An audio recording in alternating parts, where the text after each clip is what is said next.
Fala pessoal, aqui novamente, fazer aqui o nosso pós-rodada da Premier League. Estou há um tempinho aí sem postar vídeos, né? Mais de uma semana.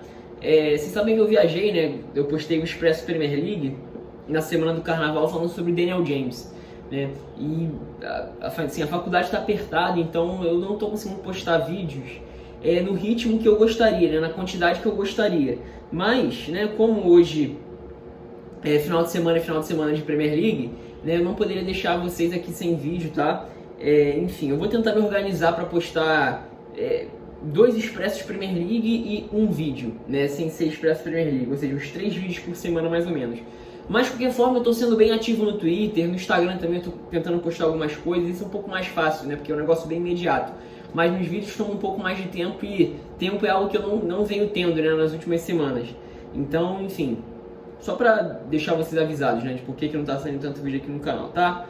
Bom, pessoal, antes de fato começar a entrar no assunto, já sabe o que deve fazer pra me ajudar, né? Se inscrever no canal, compartilhar o vídeo, clicar no sininho e dar o like pra deixar o vídeo mais bem recomendado no YouTube.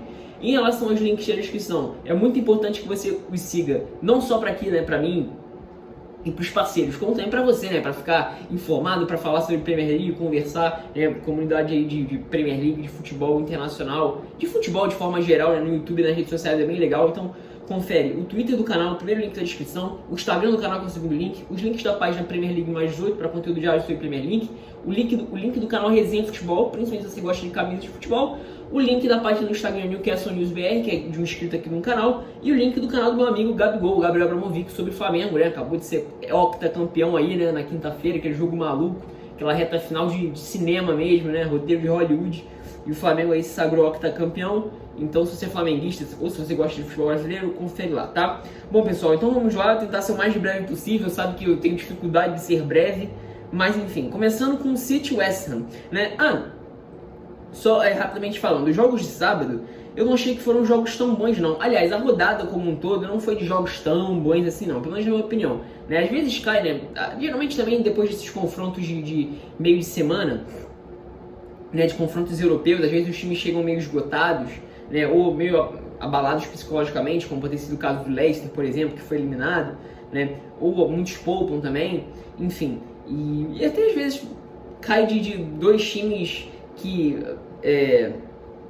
não vivem momentos tão bons assim no campeonato, nem técnicos nem coletivos, caírem para jogar, né, se enfrentarem. Então, enfim, tem várias explicações, mas eu acho que nessa rodada pode ter acontecido uma delas ou todas elas em jogos diferentes. Mas enfim, vamos lá. City West Ham foi um dos poucos bons jogos, especialmente o primeiro tempo, né? Que é aquele cenário muito claro. Era o Manchester City tentando encontrar espaços contra uma boa defesa do West Ham. E o primeiro tempo foi muito bom, né? Apesar de ter saído 1-1, né? Os dois times conseguiram marcar, né? O City com um gol que se repetiu aí nesses últimos jogos do Manchester City, né, desde o jogo contra o Arsenal na semana passada, né, domingo passado, né, que são essas bolas chuveiradas, né, naquele dia foi uma rede para o Sterling, aí no meio de semana 2 bolas do João Cancelo para o Bernardo Silva dessa forma, e ontem, né, no sábado, foi uma bola do De Bruyne para o Rúben Dias, né, Rúben Dias apareceu dentro da área para concluir, uma jogada se não me engano, a bola tinha acabado de sair de lance de bola parada, né? Então por isso que ele estava próximo por ali. Mas foi um jogo, assim, foi um primeiro tempo bom, né? Com o City tentando encontrar esses espaços, né? Não necessariamente conseguindo, né? Assim, encontrava um pouco de dificuldade de conseguir fazer, dar a impressão de que deixava o West Ham desconfortável. Óbvio que era um jogo que naturalmente exigiria bastante da equipe londrina, mas não chegou a ser exatamente um amasso não do City para cima do West Ham, né? E na questão da saída de bola, né, do City, a marcação do West Ham geralmente era bem feita em muitos momentos, né? O City em muitos momentos, né, por conta da qualidade do treinamento, conseguia escapar dessa pressão, mas foi interessante ver um mecanismo, né, que já tinha acontecido nas equipes do Solskjaer com o Lingard, né, do United, né, nas épocas do United City, né, que era o Lingard atacando, né, incomodando o primeiro volante, digamos assim, do Manchester City. No primeiro momento, Fernandinho, depois o Rodri, né, se a gente pensa nos jogos da temporada passada. Né, isso funcionou, não chegou assim a ser muito efetivo no sentido de recuperar as bolas, nada do tipo, mas foi interessante ver o desconforto que em alguns momentos, não desconforto, mas a dificuldade que o West Ham em alguns momentos dava para o City fazer essa saída de bola um pouco mais limpa. Né? Outro destaque, né? Teve a volta do Ferran Torres e do Agüero, né? Do cara, da fera Agüero, né? Nem acho que ele tenha feito um bom jogo não, inclusive ele que perde a bola no lance do gol do West Ham, ele acaba sendo desarmado, é a bola invertida, né? O Lingard inverte, depois aparece na entrada da área para bater, finalizar, né, e o Antônio acaba completando, mas enfim. No segundo tempo, aí o jogo já fica de uma forma um pouquinho mais, assim, da cara do que se espera nesses jogos onde o time maior precisa do resultado. Aí já o City tendo um pouco mais de volume de jogo, pressionando um pouco mais o West Ham ali no campo defensivo, né? E depois, né, ali para meados do segundo tempo sai o lance do gol do lance do gol do Stones, né? Então foi a dupla de zaga marcando, né? Que momento vivem esses dois, né? Rúben Dias e Stones. E é uma jogada individual do Mahrez, né? O Mahrez, eu acho que desde fevereiro, né? Se a gente pega desse mês de fevereiro, vem fazendo um bom mês, né? Ele que tinha, até então, não tinha feito uma temporada tão boa assim, tinha começado, inclusive, a temporada mal, eu achei, na minha opinião, mas tecnicamente decidiu, né, nesse momento, né? Foi na qualidade técnica, do talento, né? De estar naquela situação, né? De amassar o adversário, botar o adversário não contra as cordas, porque, de novo, né, o City não conseguiu imprimir um volume como a gente viu em outros jogos, né? Eu acho que nesse sentido o West Ham foi bem, mas o Mahrez no talento conseguiu deslocar um espaço. O Stones estava muito bem posicionado ali para definir a jogada, batendo para o gol do Darren Randolph, né? O Fabinho acho que estava machucado. Enfim, West Bromwich e Brighton, boa vitória, grande vitória, importante vitória do time do Sam Allardyce para cima do time do Graham Potter, né? E o curioso desse jogo do Brighton é que, assim, eu vi o jogo do Brighton Crystal Palace na sexta-feira, né? Ou na quinta-feira, na verdade. Então, e aquele jogo foi muito bom, né? Foi uma derrota duríssima do Brighton, né? Porque foi muito melhor que o Crystal Palace, muito melhor, merecia ter saído com a vitória, né? Mas o jogo de sábado não foi um jogo bom, não. Foi um jogo ruim do Brighton, né? Teve chance, né? Teve 2 lances de pênalti que não conseguiu converter. Enfim, o West Bromwich começou até nos primeiros minutos aí, imprimindo um bom volume de jogo, criando chances. O Brighton fez um primeiro tempo muito ruim, de não conseguir em nenhum momento imprimir velocidade, nem na troca de passes, nem na amplitude mesmo, né? Nem tinham jogadores com essas características, né? O Solly March e o Tariq Lamptey estão machucados, então naturalmente se perderia essa capacidade natural mesmo. E os dois laterais, né? Tanto o Veltman quanto o Zenberg, que foram 2 dos melhores nomes do Brighton no jogo de segunda-feira, né? Tinham que se preocupar bastante ali com aquele espaço, pro Matheus Pereira por um lado e do outro lado do Matt Phillips, né?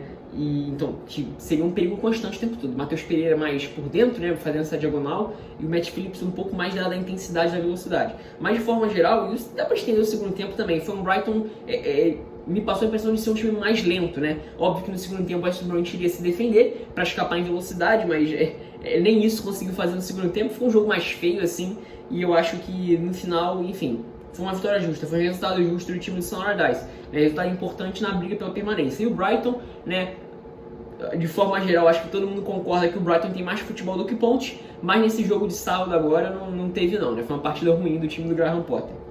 Bom, vamos agora para Leeds e Aston Villa, né? Um jogo que também foi condicionado em certo ponto não, até mais que o jogo do West Bromwich, né? Que foi pro gol no início, né? Logo no início tem um gol de El Ghazi, e a partir daí até o apito final foi de um Leeds, com a bola no pé tentando encontrar espaços, uma defesa fechada do Aston Villa, né? Eu acho que o Aston Villa caiu o nível de jogo, nível de jogo não necessariamente, mas era bom de ver o Aston Villa jogar em certo momento da temporada, né?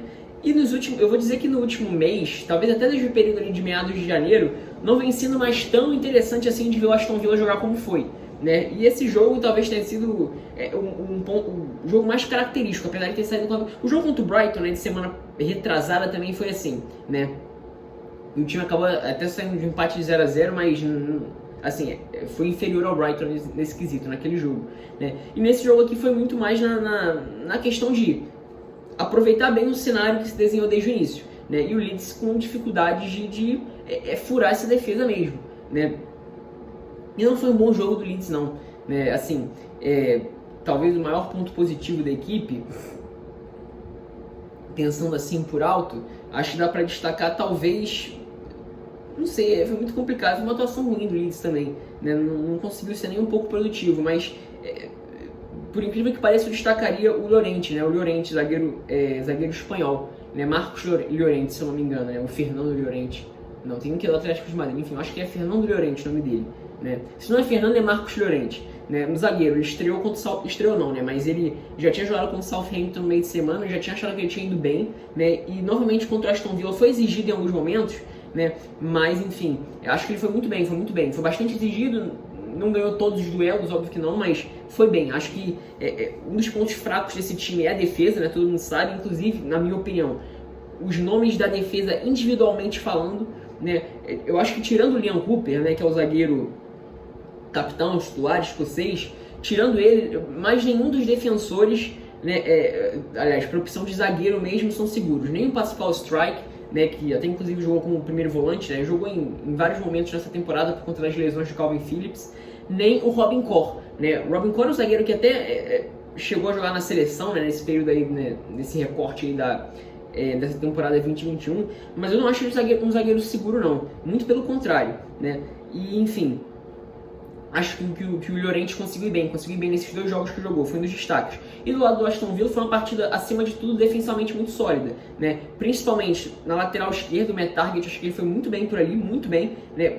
Travando vários embates ali com o Helder Costa, anulando completamente o português do jogo, e do Nakamba por dentro, né? O Nakamba foi muito bem, né? Já tinha jogado muito bem na primeira metade da temporada passada, 19-20, aí se machucou, perdeu espaço, Douglas Luiz se consolidou, né? Aí jogou bastante Douglas Luiz, McGinn, Rory Hayne, em determinado momento da temporada, ali no 4-3-3, né? Naquela situação mais complicada do Aston Villa na reta final da temporada passada, e nesse início de temporada o time se consolidou no 4-2-3-1, mas principalmente com McGinn e Douglas Luiz como esses homens de contenção, esses homens não de contenção, né, mas que jogam mais atrás, né, os homens do meio campo que jogam mais atrás, né, e o Nakamba ficou um pouco por fora, mas voltou bem nesse jogo, voltou jogando bem, né, no aspecto defensivo. E o Watkins também, olha, o Watkins jogou bem, ótima atuação, né, assim, ele conseguiu ganhar praticamente todas as bolas longas que foram para ele, tanto na região central ali da faixa onde ele atua, tanto pela direita quanto pela esquerda, né.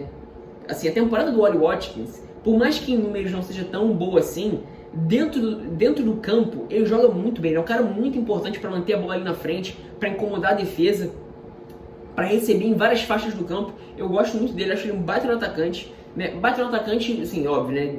Dentro de um nível do que a gente pode esperar. Não tô falando que ele é um atacante de Big Six, não, né? Mas enfim, eu acho ele um bom atacante e os números, infelizmente, talvez não reflitam isso. Bom, agora o último jogo de sábado, Wolverhampton e Newcastle, 1-1. Esse jogo saiu no primeiro tempo, então não dá pra me estender muito, mas de forma resumida, o primeiro tempo. Primeira metade do Newcastle, segunda metade do Wolverhampton, né? Ambos os times com boas chances nas suas respectivas metades onde foram melhores, né? Especialmente com jogadas aceleradas pelos lados. Agora o ponto de destaque que eu acho que é desse primeiro tempo que eu vi, foi da presença do Ilok, né? A outra cara que o Ilok, tudo bem que também teve a volta do Saint-Maximin, né? O Almiron jogando ali como um falso 9, digamos assim, então você consegue ter um cara com muita capacidade, muito fôlego para subir a marcação, para incomodar ali o homem da posse de bola no momento de saída do time adversário, mas o que o Ilok consegue fornecer de alternativa para justamente aumentar a intensidade da marcação do Newcastle na saída de bola do time adversário. Eu achei isso impressionante nos últimos jogos que eu vi do Newcastle, né? Que foi o jogo contra o United, né, que eu vi um pouquinho depois, e esse primeiro tempo contra o Wolverhampton. Então acho que tem potencial para ser uma das boas contratações aí de inverno dessa temporada, dessa segunda metade, né? Eu acho que mantendo esse ritmo, acho que ele pode ser um dos bons nomes que a gente vai lembrar assim no final da temporada, como assim, uma das boas contratações da janela de inverno, né, de meado. Inclusive, aliás, né, só um parênteses, né? Os jogadores que foram contratados no meio da temporada até agora são assim, vem fazendo bons jogos, né? Aquele turco do West Bromwich, né, o Kai Gökçenlü, se eu não me engano, né, o Maitland-Niles, o Lingard. Então, as contratações de meio de temporada estão fazendo efeito, né, estão rendendo frutos, né. Enfim, abrindo agora os jogos de domingo, deixa eu até pegar o celular aqui, temos Crystal Palace e Fulham, né, 0-0, assim, esse jogo eu não assisti, então nem vou me estender a falar muito, mas assim, é um resultado complicado pro Fulham, né. O Fulham já falei isso em alguns outros momentos, né? Desde dezembro, é um dos times que jogam o melhor futebol, assim, da Premier League. Acho que dá pra dizer isso, é bom ver o Fulham jogar, né? O último jogo que eu vi foi o jogo contra o Everton, né? E foi uma boa atuação do time do Scott Parker, né? Uma boa atuação mesmo, assim, de ficar impressionado com a qualidade na troca de passes, para conseguir encontrar espaços, para conseguir acelerar em velocidade nos momentos de contra-ataque. Muito bem, né? Enfim, acredito eu que esse jogo era o jogo para ganhar, né? Era o jogo pro Fulham tentar ganhar, até porque, assim, acho que em termos coletivos tem um futebol melhor que o do Palace, apesar de o Palace ser um time competitivo da sua forma. Mas enfim, não assisti, não vou me estender muito sobre isso, né?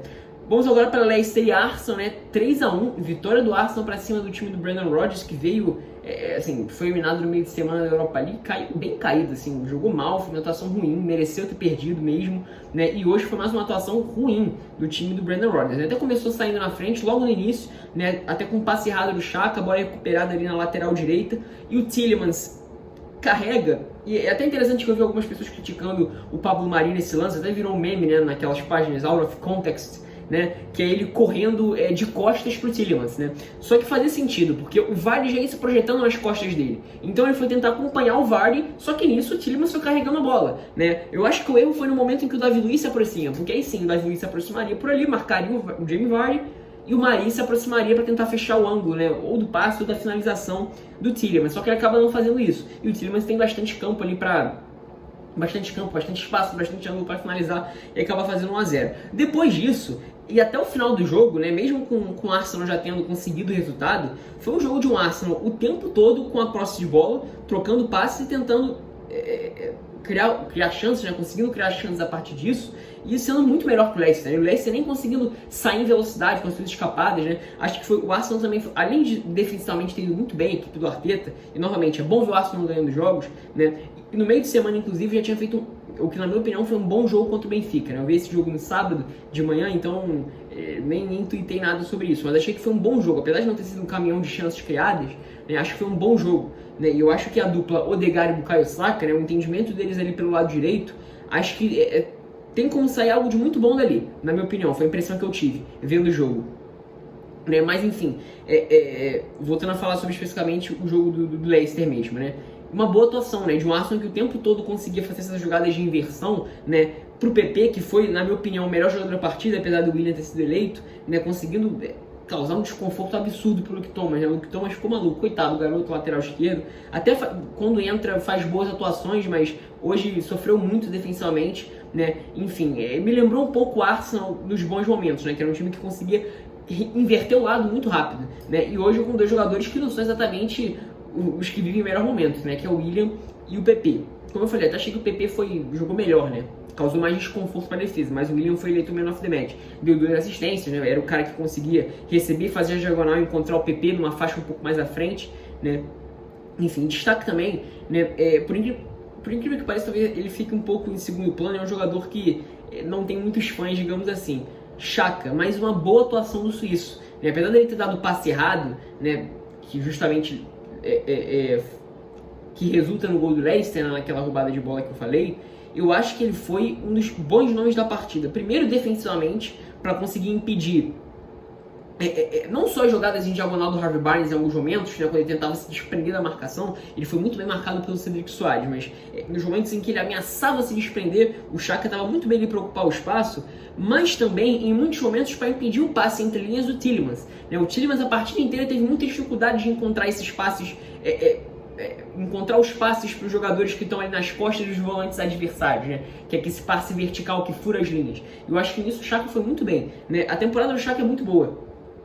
Não é muito boa não, mas boa, uma boa temporada. Eu acho que é um dos jogadores mais injustiçados da Premier League nos últimos anos. Enfim, acho que foi um dos destaques que vale a pena falar. E o David Luiz, né? Além do gol que ele fez de cabeça, defensivamente foi um cara muito sólido, muito seguro. O David Luiz é esse tipo de jogador, né? Ele vai errar, ele vai ter aqueles lances caricatos, mas eu acho que de forma geral ele é um bom zagueiro de Premier League. Talvez não seja um jogador de altíssimo nível, mas eu acho que para a realidade do Arsenal, né? Acho que ele é um jogador que tem como contribuir bem, sim, até.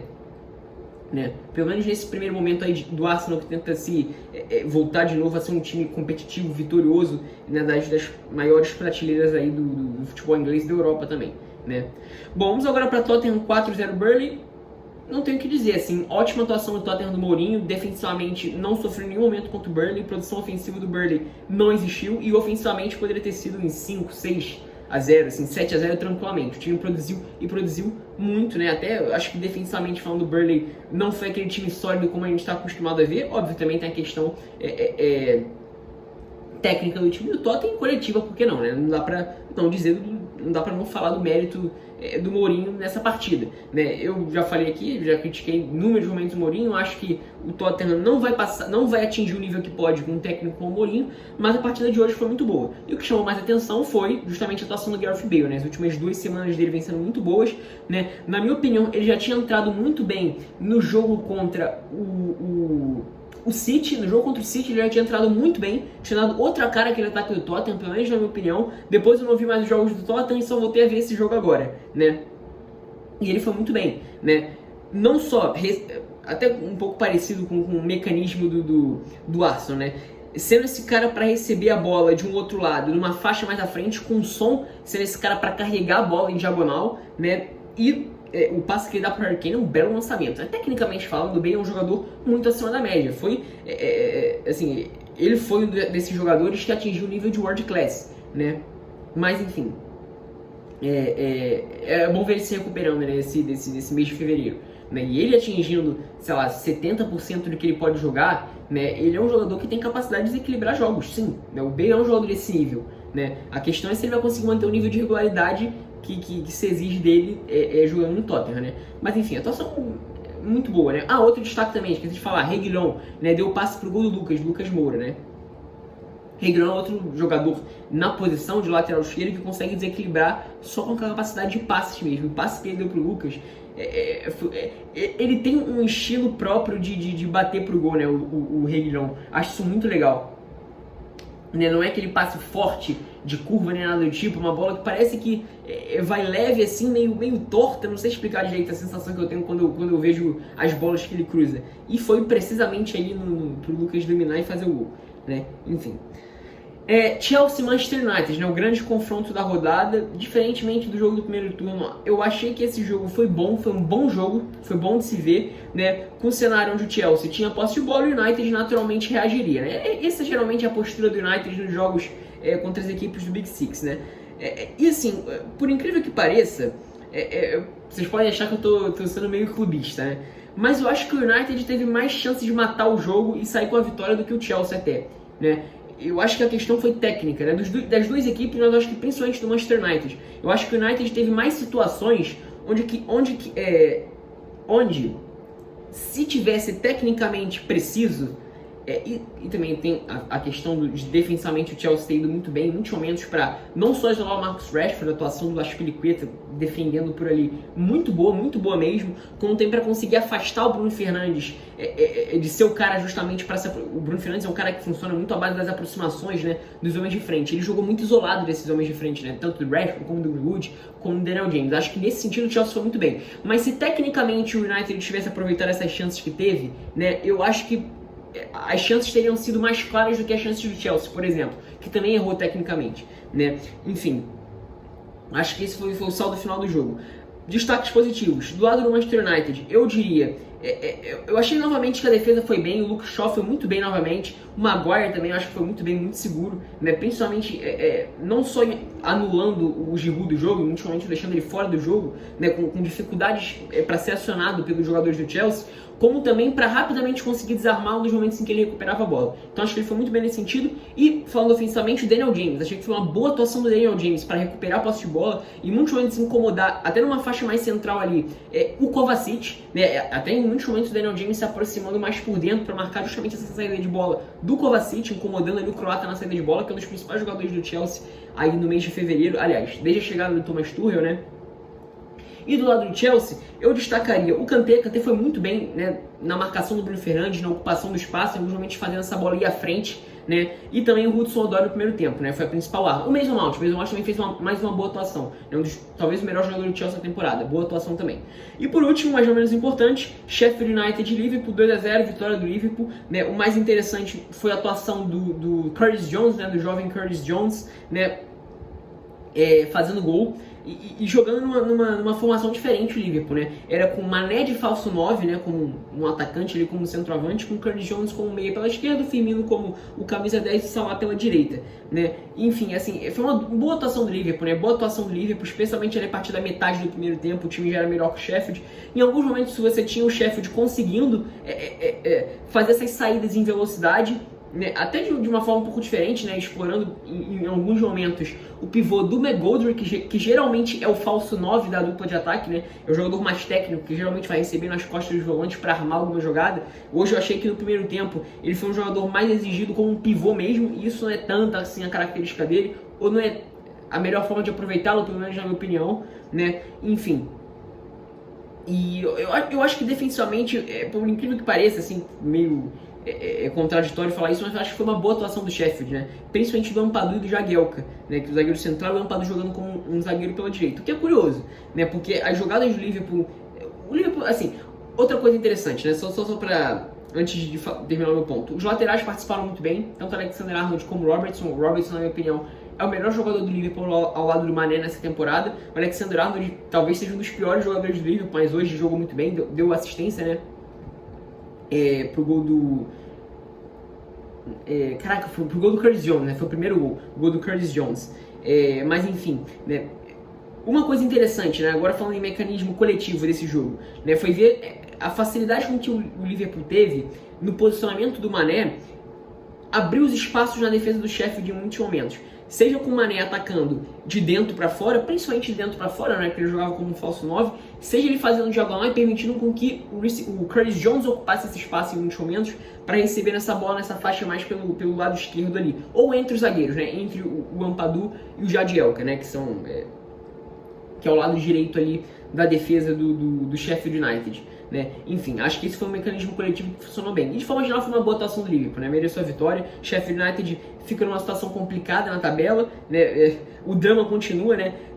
Dos times que estão desesperados, só quem se saiu bem foi realmente o West Bromwich, né? Ganhando de 1-0, mas enfim, né? De forma geral, acho que foi um final de semana na Premier League com jogos não tão bons assim. Mas enfim, jogos que eu não esperava tanto me surpreenderam, como por exemplo Chelsea Manchester United. Eu acho que foi um bom jogo, né? A atuação do Tottenham contra o Burnley foi muito boa, na minha opinião, foi uma atuação muito boa, talvez das melhores do Tottenham na temporada até aqui, né?